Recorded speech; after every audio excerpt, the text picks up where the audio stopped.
Ini ada 4 topik pembahasan, mulai dari perkembangan bagian dari psikologi sampai dengan teori perkembangan yang mendukung pembelajaran. Yang pertama, perkembangan bagian dari psikologi. Menurut Dra. Kartini Kartono bahwa psikologi perkembangan psikologi anak adalah suatu ilmu yang mempelajari tingkah laku manusia yang dimulai dengan periode masa bayi, anak pemain, anak sekolah, masa remaja, sampai periode adolescence menjelang dewasa. Poin kedua, pertumbuhan, kematangan, belajar, dan latihan. Jadi, pertama, pertumbuhan adalah suatu perubahan secara fisik yang berlangsung secara normal dalam perjalanan waktu tertentu, seperti tinggi badan, berat badan, maupun kekuatan. Yang kedua, kematangan. Kematangan adalah terlaksanakannya dengan baik tugas-tugas pertumbuhan dan perkembangan seseorang menuju struktur tingkah laku dengan baik. Yang ketiga, belajar adalah kegiatan berproses unsur yang sangat fundamental dalam penyelenggaraan setiap jenis dan jenjang pendidikan. Yang keempat, latihan adalah suatu kegiatan untuk mencapai serta memperbaiki kemampuan kerja dalam aktivitas belajar. Yang ketiga, definisi dan prinsip perkembangan. Nah, yang pertama adalah definisi perkembangan.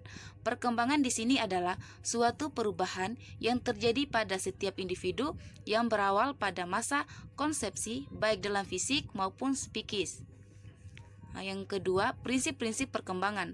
Prinsip-prinsip perkembangan di sini terdapat 6 bagian. Yang pertama, perkembangan merupakan proses yang tidak pernah berhenti.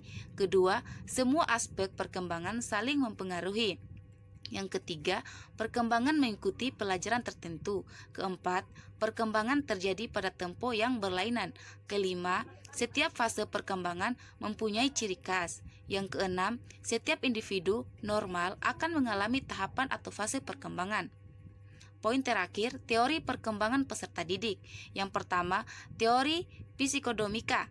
Teori ini adalah teori psikolog yang berupaya menjelaskan hakikat dan perkembangan tingkah laku kepribadian manusia. Teori ini dipelopori oleh Sigmund Freud pada tahun 1856 sampai 1939. Yang kedua, teori behavioristik.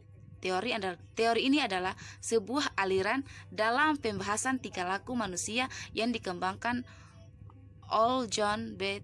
Watson pada tahun 1878 sampai dengan 1958. Yang ketiga, teori humanistik. Teori humanistik muncul pada pertengahan abad ke-20 sebagai reaksi terhadap teori psikodinamika dan behavioristik. Para teoretikus humanistik meyakini bahwa tingkah laku manusia tidak dapat dijelaskan sebagai hasil dari konflik-konflik yang tidak disadari maupun sebagai hasil pengondisian. Keempat, teori nativisme. Para penganut nativisme berpandangan bahwa bayi itu lahir sudah dengan pembawaan baik dan pembawaan buruk.